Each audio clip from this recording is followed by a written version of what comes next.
발로 쓴 칙칙한 기사는 가라 발칙한 경제입니다. 오늘도 재밌는 경제 이야기 들려드리겠습니다. 안녕하세요. 상식에 반대말은 욕심이라고 생각하는 상식주의자 권순우입니다.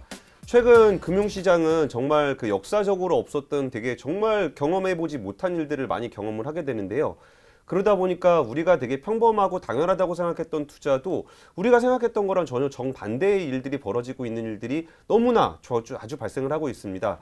그중에서 저희가 오늘 준비한 얘기는 원유 관련한 얘기인데, 유가가 정말 역사적으로 본 적 없는 마이너스 유가를 기록하고 마이너스가 아니더라도 정말 10달러 내외에서 거래되고 있는 걸 보면은 야, 이 정도면은 충분히 반등을 할 수 있겠다라고 생각을 하면서 원유에다가 이제 투자를 하고 싶은 분들이 정말 많아지고 있는 것 같아요.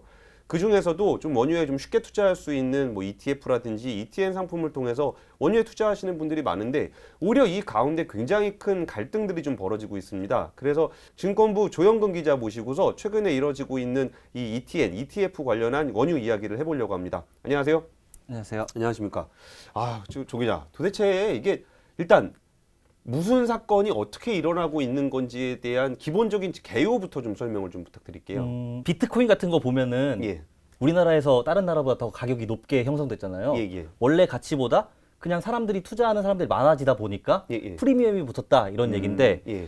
원유 ETF 같은 경우에도 원래 지표 가치가 있다면은 적정 가격이 있는 건데, 사람들이 원유 상승할 것이라는 기대감이 너무 많다 보니까 예. 프리미엄이 이만큼 붙어버린 거죠. 이게 어느 정도 선에서 괴리율이라고 표현하는데, 괴리율이 보통은 3%에서 6% 정도로 관리를 하는 거를 이제 의무로 부여하고 있는데, 예. 우리나라에서 지금 괴리율이 1000%. 1000%요? 1000%, 900%, 1000% 뭐 이렇게. 예를 들면 그런 거죠. 예를 들어서 유가가 기름이 1,000원이다. 그럼 괴리율이 한 6%다. 그러면은 뭐 한 600원, 60원, 60원 정도 위아래로 움직이는 정도 선에서 거래가 되는 게 맞는데, 그죠. 1000%라 그러면 10배니까 그죠. 기름은 1,000원인데 우리가 투자하고 있는 거는 10,000원에 투자를 하고 있다. 이렇게 이해를 해도 될까요? 네, 그렇죠. 지금 뭐 제가 쉽게 설명하면은 뭐 원유가 100원인데 지금 원유 ETN 사시는 분들은 괴리율 1000%인 ETN을 사신다면은 예. 100원인 기름을 1000원에 사시고 계시다. 이렇게 이해하시면 좀 빠를 것 같습니다. 그러면 이게 사실 ETN이라는 상품 자체가 조금 헷갈려서 그럴 수 있는데, 이게 사실 그런 것까지 잘 생각을 못 하잖아요. 내가 원유를 100원에 샀을 때 지금의 뭐 10달러면은 20달러라고 하더라도 야, 이거 한 30, 40 가면은 내가 보통 한 50%, 100% 먹을 수 있지 않을까라고 이제 기대를 하게 되잖아요. 근데 ETN이 어떤 상품이길래 이런 일이 벌어진 거예요? 근데 원래는 그렇게 가야 되는 게 맞지 않아요? 그렇죠. ETN도 이게 거래소에서 거래하는 이제 채권의 한 형태라고 보면 되거든요. 파생 상품인 건데, 예. 이 ETN 같은 경우에도 이제 추종하는 상품이 있습니다. 그러니까 지금 말씀드린 거는 WTI 원유가 보통 저희가 원유 선물. 저희가 예. 원유 선물이 많은데, 그러니까 WTI 원유 선물 가격에 따라서 ETN의 가격도 움직이게 돼 있습니다. 원래는. 그런데 이게 원래는 아시잖아요. ETN이 많이 거래되는 원래 상품이 아니잖아요. 그쵸. 예. 그러다 보니까 유동성 공급자라는 증권사가 예. 사고 싶은 사람은 있는데 팔 사람이 없다 하면 팔아주고, 팔 사람이 있는데 사는 사람이 없다면 사주고 해서 그 WTI 선물 가격을 맞춰주는 역할을 하는 게 이제 증권사들의 역할인데, 이게 이들의 역량을 훨씬 뛰어넘어서 너무 많은 매수세가 몰리다 보니까 이 가격을 추종하지 못하게 된 거죠. 이제 그러니까 제 역할을 하지 못하는. 1,000원에 있다가 유가가 1,100원이 됐다. 그럼 누가 저 1,100원에 기름 팔고 싶어요라고 하면은 증권사가 그 대응을 해서 1,100원에 제가 사드릴게요 하고, 예를 들어 900원으로 떨어졌다. 그러면은 내가 지금 1,000원에 내가 샀는데 손해 보고 900원에 팔고 싶어요. 그러면 증권사가 그 사람의 물량을 900원에 사주고, 이런 역할을 하다가 예. 여기서 저 증권사를 빼놓고 투자자들끼리 1,100원, 1,200원, 1,300원, 1,400원, 1,500원에서 10,000원까지 올라가는 거를 그렇죠. 자기들이 거래를 하고 있다는 거죠. 그렇죠. 예. 지금 정확히 딱 그 상황입니다. 내가 너 10,000원에 팔게 하면은 증권사는 개입할 수 있는 지금 여지가 아무것도 없는 거예요. 그러니까 증권사는 그런 거죠. 지금 현재 시가 10,000원이니까 저 10,000원에 팔게요. 그러면은 증권사는 저는 1,000원에만 살 수 있는데요. 그렇죠. 이렇게 되는 예. 거죠. 예. 그러니까 증권사가 뭐 호가를 낼 수는 있어요. 근데 굳이 그 가격에 살 필요가 없고, 또 증권사는 이 괴리율을 좁혀야 될 의무를 갖고 있기 때문에 그 가격에 사면 괴리율이 계속 벌어지게 될 거 아니에요. 그렇다 보니까 그 높은 가격에 호가를 내기 어려운 상황이다. 좀 이렇게 설명드리는 게 좀 쉬울 것 같습니다. 그럼 이 상품이 의미가 없어진 것 같은데, 네. 이거는 그냥 이 상태로 계속 가는 거예요? 그렇죠. 그래서 이제 괴리율을 좀 좁히려는 좀 노력들을 하고 있는데, 이제 능동적인 좀 액션은 증권사가 주식을 추가로 발행을 많이 해서 예, 예. 호가를 촘촘히 더 많이 내가지고 이제 가격을 내리는 거죠. 시장 가격을. 그러니까 시장 가격을 내린다는 말은 지금 10,000원에 거래되고 10,000원에 뭐 예, 예. WTI 뭐 레버리지 원유 선물이 10,000원이다. 아, 레버리지 가야죠. 그러면은 이게 하한가가 60%거든요. 예, 예. 그럼 10,000원이면은 4,000원의 매도 호가를 내는 낼 수 있다. 네, 매도 호가를 내는 거죠. 그러면 이거를 시장 가치를 확 떨어뜨려 가지고 지표 가치에 최대한 가깝게 하고 그다음에 또 60% 하한가 내서 최대한 계속 가깝게 하는 방법밖에 없는 거죠. 능동적인 방법은. 그러면 근데 증권사가 4,000원에 내놓으면은 시장에서 거래되는 가격이 10,000원이라고 아까 가정을 했잖아요. 그럼 내가 10,000원에 샀는데 시장가가 10,000원인데 그럼 증권사가 제가 4,000원에 사드릴게요 해도 안 팔면 어떻게 되는 거예요? 그래서 이제 지금은 매수자가 많기 때문에 예, 예. 매수 호가가 딱 촘촘히 나 있거든요. 매수 호가는 이게 10,000단부터 쭉 밑으로 쌓여 있거든요. 매도자가 지금 없는 상황이기 때문에 증권사는 위에서부터 매도를 쌓아도 되고 예, 예. 밑에서 그냥 매도를 계속 해가지고 시장가가 위에 호가는 상관이 없게 여기서 형성되게 할 수 있기 때문에 지금 증권사 입장에서 괴리율을 낮추려면은 한 단계씩 내려오는 방법도 있지만 하한가에 바로 이제 매도 호가를 내서 매수와 매도가 딱 만나는 지점이 하한가의 선에 맞게 이 정도로 시장가는 10,000원이지만 증권사가 정말 4,000원에 정말 할인된 그렇죠. 가격이라고 하긴 좀 할인된 가격이라고 해서 이렇게 주문을 내게 되면은 저기 시장가는 10,000원인데 4,000원에 팔겠다는 사람이 있네. 그럼 거기서 거래를 하게 되면은 시장가가 떨어지게 되고 그렇죠. 예. 그러면은 괴리율이 아까 1,000% 벌어지던 게 한 400%까지 낮춰질 수 있는 효과가 있다. 네. 이런 말씀이네요. 그러면 네. 10,000원에 산 사람들은 좀 당황스럽겠어요? 그렇죠. 많이 당황스러우실 텐데 이제 WTI 원유 선물 ETN 같은 거 상품을 보시면은 항상 그렇게 써 있어요. 괴리율이 항상 중요하다고 어느 이제 뭐 ETN의 상품을 보실 때 그 투자 설명에 보시면은 괴리율을 항상 보라고 돼 있는데 이제 보시지 않고 투자하시다 보니까 좀 이런 문제가 좀 생긴 것 같고 이제 좀 증권사 입장에서는 그러면 우리가 하한가에 내는 게 맞느냐? 그러니까 어쨌든 지금 괴리율이 너무 많이 벌어져서 1,000원에 거래되는 주가가 거래되고 있는데 이거의 파생 상품이 지금 10,000원에 거래가 되고 있으니까 뭔가 좀 잘못됐다라는 거는 누구나 다 인식을 하고 있는데 이거를 좀 정상화를 시키려면 어떻게 그러니까 정상화라는 건 사실 1,000원에 거래가 되는 게 맞는 거죠. 그렇죠. 예. 근데 그럼 정상화를 시키려면 가격이 결국 내려와야 되는 상황인 거고 이게 가격을 내리려면 누가 파는 사람이 있어야 되는데 파는 사람이 없다는 거고 증권사가 정상화를 시키기 위해서 신규 발행을 해서 그러니까 거래하는 사람들이 파는 게 아니고 그렇죠. 예. 신규로 팔려면 하한가 제일 밑에인 4,000원에 정도밖에 매도를 못 낸다. 예. 그럼 만약에 이거를 4,000원에 판다. 그러면 10,000원에 들고 있는 사람은 자기 손에 60% 그렇죠. 되는 상황이 되니까 증권사가 욕을 먹을 거고. 그렇죠. 그럼 이거를 냅두자니 이제 유동성 괴리율이 이렇게 벌어진 상황에서 유동성을 공급하지 못한다. 그럼 예. 상장 폐지가 되는 거죠.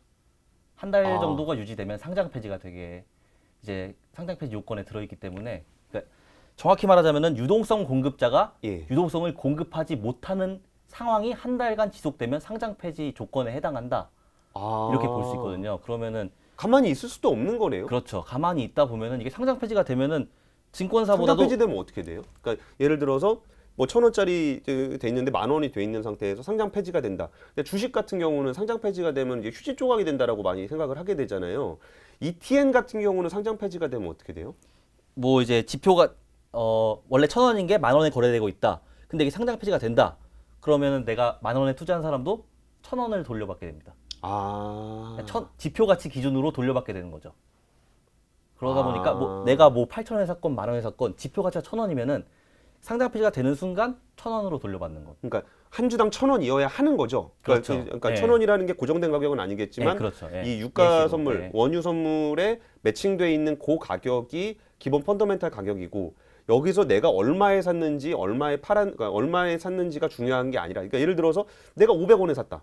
이 사람은 1,000원 받을 수 있는 거예요? 그렇죠. 그 오. 500원에 산 사람도 갖고 있으면은 지표 가치로 받는 거니까 1,000원으로 상장 폐지가 돼도 10,000원에 있는 사람도 상장 폐지가 되면 1,000원. 1,000원에 받는 거고. 그러면은 괴리율이 이렇게 많이 벌어져 있는 상황에서 그 매수를 하신 분들이 많을 테니까 이게 상장 폐지가 되면은 정말 90% 손실도 날 수 있는 예. 그런 상황이 돼 버리네요. 네, 그렇죠. 그리고 상장 폐지가 아니더라도 아시다시피 ETN은 만기가 있는 상품이지 않습니까? 아, 예. 만약에 지금 만기가 뭐 곧 돌아온다 하면은 만기가 되면은 이제 상장 폐지처럼 똑같이 지표 가치로 돌려주게 되거든요. 아, 그래요? 그러니까 이게 존버가 안 되는 상품인 거죠. 그러면 이제 괴리율 문제를 어떻게 해결할 거냐? 그렇죠. 딜레마네요. 예. 괴리율 문제를 방치하면 한 달 후에 청산. 괴리율 문제를 낮추기 위해서 개입을 하게 되면은 4,000원에 내줘야 되는. 그러니까 물론 그렇죠. 반드시는 아니지만 예. 뭐 여러 가지 조건 중에 그 위로는 못 내요. 10,000원에 내고 그러면 안 돼요? 낼 수는 있죠. 근데 그렇게 되면은 LP의 역할을 충실히 하지 못했기 때문에 그것도 상장 폐지 요건이 될 아, 수도 있는 거죠. 괴리율이 안 떨어지니까. 그렇죠. 예. 아, 그러네요. 괴리율을 떨어뜨리려면 어떻게든 네. 기준가 쪽으로 끌어내릴 수밖에 없는 네. 증권사의 역할을 하려고 한다면. 그러니까 거래소에서 증권사한테 부여하고 있는 의무가 해외 선물을 추종할 경우에는 6%로 잡고 있거든요. 6% 이내로. 예. 그래서 많은 분들이 오해하시는 게 증권사가 호가를 낼 수 있는 게 6%포인트 이내다라고 이해를 하시는데 그게 아니라 호가는 어디든 낼 수 있어요. 근데 하지만 이 괴리율을 좁히기 위해서 정상적이라면은 6% 안에서 무조건 내지 않겠습니까, 증권사가? 그렇기 때문에 그렇게 이해하시는데 지금 같은 이상 상황에서는 하한가로 내는 게 가장 증권사 입장에서는 괴리율을 낮추는데 합리적이기 때문에 의무를 다하기에 가장 합리적인 행동이기 때문에 그걸 가장 고민하고 있는데 또 여기서 한 가지 저 갑자기 문득 생각이 드는 게 기준가가 이게 1,000원이잖아요. 그럼 증권사라는 데는 이게 뭐 기준가, 그러니까 원유를 사서 채권을 발행하는 건 아니니까 그렇죠. 예. 이 기준가를 추종해서 발행을 하게 될 텐데 이걸 내가 그럼 예를 들어서 1,000원이면 발행을 할 수 있는 거죠. 기준가가 있으니까. 그럼 1,000원이면 내가 ETN을 발행할 수 있어. 근데 시장가가 10,000원이네. 그런데 예를 들어서 정말 하한가에서 4,000원에 그러니까 매도를 한다 치면 발행을 1,000원에 했는데 매도를 4,000원에 한다?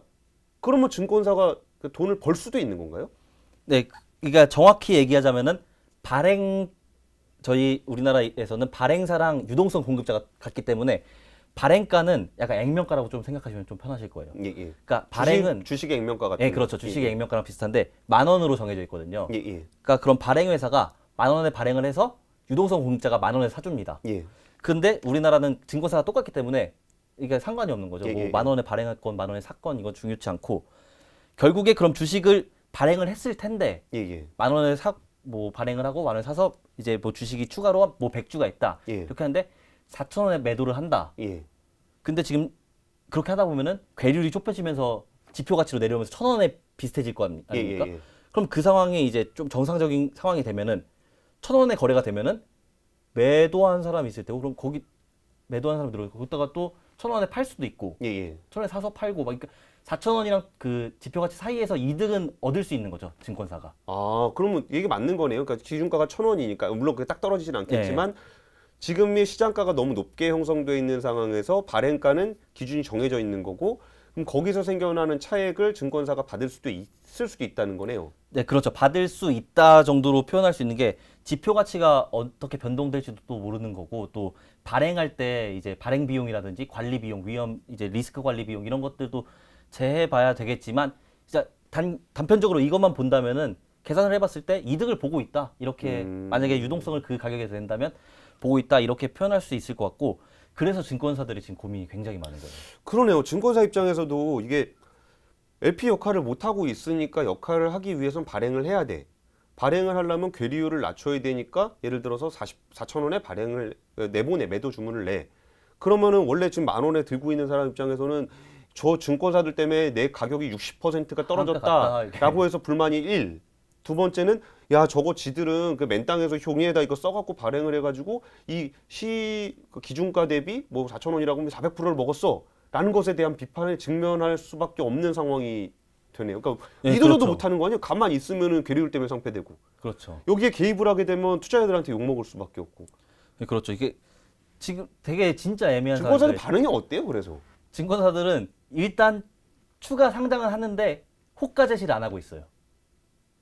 그러니까 일단 주식을 이제 매수자만 많고 매도자가 없기 때문에 매도자 역할을 해주기 위해서 주식을 추가 상장을 몇 조 원 규모로 했어요. 근데 이거를 매도가를 지금 하한가로 내자니 눈치가 보이는 거죠, 투자자들한테. 그러니까 시장에서 계속 이런 위험하다 이런 얘기들 많이 나오니까 지금 매수세가 조금 꺾이고 있거든요. 그러니까 정상적으로 시장이 알아서 돌아오길 조금 기다리고 있는 상황이다.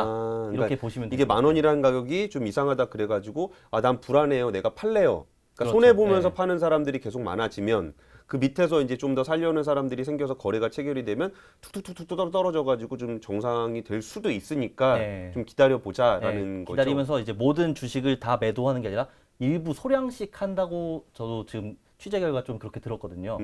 이제 한 번에 모든 걸 다 매도가에서 한 번에 딱 괴리율을 확 낮춰버리면 이게 비판을 받을 소지가 좀 너무 많다. 좀 이런 판단을 하고 있는 것 같습니다. 그러니까 증권사가 개입해서 기준가로 끌어내리냐, 아니면은 개인들이 야 이거 진짜 뭐 모르고 샀는데 얘기 들어보니까 이거는 말이 안 되는 거래, 한 달 지나면 황폐될 수도 있대라는 불안감이 생겨서 이게 매도를 좀 나는 9,000원이라도 매도할래요, 8,000원이라도 매도할래요 하는 사람이 생겨서 이제 가격이 내려오는 그런 상황을 좀 더 기다릴 수밖에 없다는 예, 거네요. 그렇죠. 예.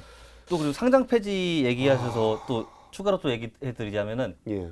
꼭 그 유동성 공급자의 역할 때문에 상장 폐지가 되는 게 아니고 이런 경우도 있거든요. 지표 가치가 그러니까 추종하는 지표의 지수가 그 역할을 못할 때 이게 예. 무슨 의미냐면은 원유 ETN이 추종하는 뭐 WTI 원유가 50% 떨어졌다. 예. 그럼 레버리지는 100% 아, 마이너스잖아요. 그럼 0원이 되는 거죠, 0원.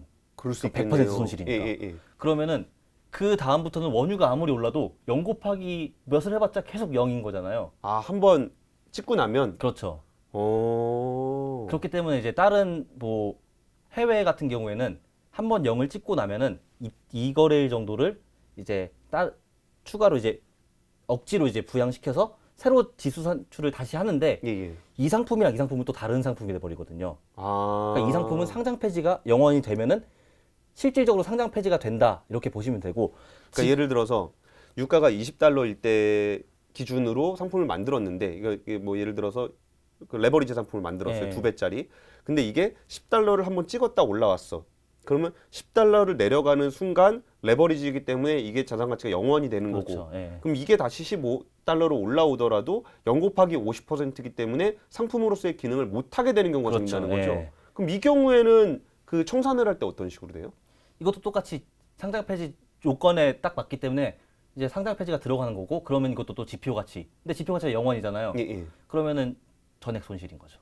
아, 이거는 기준가가 $15가 됐다고 해서 남아있는 게 아니게 되는 거네요. 그렇죠. 예. 야, 이거는 진짜 심각한 문제 같은 예. 게 이게 뭐 50에서 40 내려오는 거하고 20에서 10 내려오는 거하고 이게 똑같이 10 내려오는 그렇죠. 건데 예. 50에서 40 내려올 때는 기다릴 수 있지만 20에서 10을 잠깐 찍으면 전액 그렇죠. 손실이 예. 돼버린다는 거죠. 그러니까 변동성이 굉장히 심한 상태에서 원래 ETN 레버리지 상품 이런 것들은 원래 다 그런 거거든요. 50% 한번 하락하거나 이러면은, 또 반대로 인버스를 보셔도 50% 상승하면은 예. 100% 손실이기 때문에 똑같거든요. 근데 요즘 같은 상황이 변동성이 크다 보니까 인버스건 레버리지건 이게 지표 가치가 0원이 될 위험은 언제든지 갖고 있다. 근데 실제로 유가 시장에서 요새 뭐 하루 변동폭이 그러니까 당일 찍는 거 말고 그날 움직이는 거 있잖아요. 장중에 움직이는 거 보면 막 위로도 30% 찍었다가 아래로도 30% 맞아요. 찍었다 예. 이런 일들이 정말 이게 뭐 거의 본 적이 없어야 되는 일들이 그렇죠. 예. 매일매일 벌어지고 있잖아요. 그럼 이 상황에서 한번 이렇게 툭 치고 내려오면 빵원이 돼버릴 수도 있는 그렇죠. 상황이 연출이 될 수 있다는 거죠. 이거 제가 증권사 분 만나서 얘기 들었는데 6월물이 한번 마이너스 43%를 찍은 적이 있어요. 근데 이런 걸 보면서 그분이 말씀하시는 게 레버리지 인버스만 문제가 아니다. 그냥 원유 선물 ETN도 예. 100% 변동성이 있을 수가 있다, 그날. 하루에. 그렇죠. 마이너스로 찍었으니까 원유가. 아, 그쵸. 그날은 찍었죠. 그렇죠. 그 정도로 한 번에 이게 무너질 수가 있다. 그러면은 이거는 바로 휴지 조각이 돼버리는 거죠. 지표 가치가 0원이 돼버리면은. 알겠습니다. 그 ETN 얘기를 해봤고요. 그러니까 ETF도 지금 문제가 좀 됐었잖아요. 근데 그렇죠. 예. ETF 같은 경우는 사실 그 ETN에 비해서는 뭐라 그럴까? 착하다 그럴까?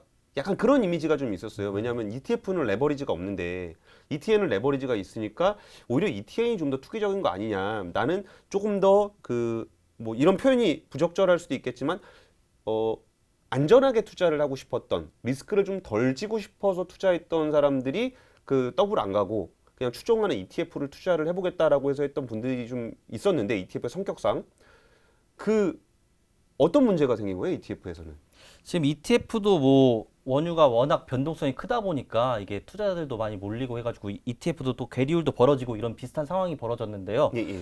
예, 그러다 보니까 또 원유 변동성이 너무 크다 보니까 일부 운용사에서 이제 뭐 지금 갖고 있는 게 6월물이면은 6월물의 변동성이 너무 크니 7월물, 8월물 이렇게 차근 월물로 넘겨서 이걸 담겠다. 그러니까 지금 현재 이게 너무 변동이 심하니까 투자자들도 하루하루 손실이랑 이게 손실폭이 너무 커질 수가 있으니까 우리는 좀 변동성이 적은 7월물, 8월물을 추종을 해서 이 변동성을 줄이겠다. 투자자를 보호하겠다.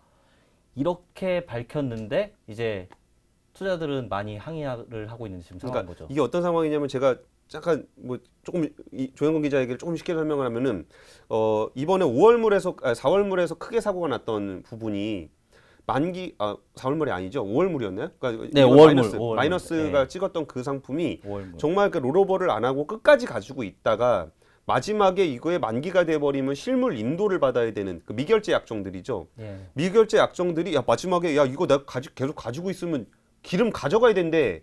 라고 하니까 그걸 던져버리는 상황. 이게 만기가 다가오니까 진짜 물건 찾으러 가야 되는 날이 오는 거잖아요. 그렇죠. 그러니까 그랬더니 패닉셀이 나가지고 확 떨어져 버리니까 유가가. 그러니까 이건 너무 위험하니까 그럼 5월 달에 뭐 가져갈 거, 6월 달에 가져갈 거, 7월 달에 가져갈 거면은 그 안에는 좀 어느 정도 유가가 좀 정상화 될 거 아니냐라고 생각해서 바꿨다는 거죠. 그렇죠. 5월물을 매도하고 6월물, 7월물, 8월물, 9월물 이런 거를 이제 포트폴리오에다 추가를 했다는 거죠. 예. 그렇죠. 근데 왜 항의를 한다는 거죠? 이게 또 항의를 하시는 이유가 이게 공지가 제대로 되지 않았다 이런 좀 문제도 있고 그 6월물을 팔고 이제 7월물, 8월물을 담았는데 그렇게 해서 6월물이 뭐 이렇게 더 올랐어요? 많이 반등했어요. 한 아. 번에 그렇게 변경한 상황에서 6월물이 확 반등하니까 이게 미리 고지가 됐다면은 투자자들이 이 상품은 6월물을 담고 있지 않으니까 다른 상품으로 갈 텐데 왜 제대로 고지하지 않고 고지 기간이 길지 않았다 이런 항의를 또 받고 있고. 그러니까 6월물이 만약에 그러니까 운용사 입장에서 봤을 때 야 5월물 박살나는 거 보니까 6월물도 박살날 위험이 있으니 그렇죠. 예. 6월물을 팔고 7월물, 8월물을 담자. 그래갖고 담았는데 6월물이 박살이 난 게 아니라 위로 핑 올라버렸다는 거죠. 그렇죠. 예. 그러니까 6월물이 딱 올라가지고 투자자들 입장에서는 와, 나 이번에 수익 엄청 나겠는데 라고 봤더니 내 포트폴리오에 6월물이 없어. 그렇죠. 그런 거죠. 예. 지금 그러니까 완전히 다 바꾼 건 아니고 6월물이 어느 정도 있는데 예상한 만큼 올라가지 않은 거죠. 그러니까 제가 그 계산해 봤을 때 그게 한 몇십 프로 수익이 나야 되는데 2% 정도 수익이 났다고 제가 봤거든요. 그러니까 이게 제대로 6월물을 담고 있었다면은 뭐 10%, 20% 수익이 나야 되는 게 한 자릿수 수익률이 나버린 거죠. 그렇다 보니까 투자자들 입장에서는 내가 수익을 볼 수 있었는데 너네들이 임의로 조정을 해서 내가 수익을 보지 못한 거 아니냐 이런 항의를 하고 있는 거고 운용사 입장에서는 지금 당장 보면은 그렇게 수익률이 차이가 나 보이지만 예. 안정적으로 보호를 해주기 위해서 어쩔 수 없는 선택이었다, 불가피했다 이렇게 설명하고 있는 상황입니다. 그러니까 6월물도 5월물장 날 수도 있으니 그렇죠. 예. 그걸 바꾼 거니까 투자자 보호를 위해서 했던 거다. 근데 이게 화는 정말 날 것 같아요. 와 진짜 내가 이 무시무시한 5월물 터지는 그 상황에서 어떻게 버텨가지고 6월물을 가지고 있다라고 생각했는데 정말 어떻게 보면 또 자기가 선택한 방향이 맞았던 거잖아요. 그렇죠. 근데 이익이 없어. 그러니까 예를 들어서 삼성전자 펀드에 가입했는데 삼성전자가 없어. 뭐 이런 상황은 정말 화가 날 일이기도 한 것 같고, 그리고 제도적으로는 야 이런 일에 대한 제도도 정비를 좀 잘 해내야 되겠구나 하는 생각을 좀 갖게 되는 것 같아요. 앞으로도 이거 그 원유 시장에 정말 유사일에 우리나라 사람 투자자들이 이렇게 많이 원유 상품에 가입한 적도 제가 보기 별로 없을 것 같거든요. 저도 지금 처음 보는 지금 상황이죠. 예. 그것도 막 곱하기 마이너스 곱하기 막 이런 거는 정말 이례적인 일인 것 같은데, 그러니까 이런 일이 앞으로 좀 그러니까 뭐 이런 상황은 될 수 있겠죠. 근데 이런 식의 그 예측하지 못했기 때문에 생겨나는 사고를 좀 방지하기 위해서라도 지금 일어나고 있는 일련의 상황에 대해서 계속적으로 모니터링을 좀 계속 해주셨으면 좋겠습니다. 네, 저도 뭐 상품이나 이런 거 좀 계속 꾸준히 모니터링하면서 많은 좋은 정보들 좀 설명해 드릴 수 있도록 좀 노력하겠습니다. 예, 최근에 일어나고 있는 그 원유 시장과 급변하고 있는 원유 시장과 거기에 연동돼서 발생했던 ETN, ETF, 우리가 정말 생각해보지 못한 일이 발생했기 때문에 벌어지는 또다시 우리가 생각하지 못했던 이런 일들에 대한 이야기를 나눠봤습니다. 이 이슈는 앞으로 그 투자자와 증권사의 갈등이나 아니면 금융당국의 가이드라인, 거래소의 반응 등 앞으로 일어날 일들도 굉장히 지뢰밭의 연속일 것 같습니다. 이 문제 조영근 기자가 계속적으로 취재하는 대로 발칙한 경제에서도 계속 전달해 드리도록 하겠습니다. 지금까지 발칙한 경제였습니다. 감사합니다.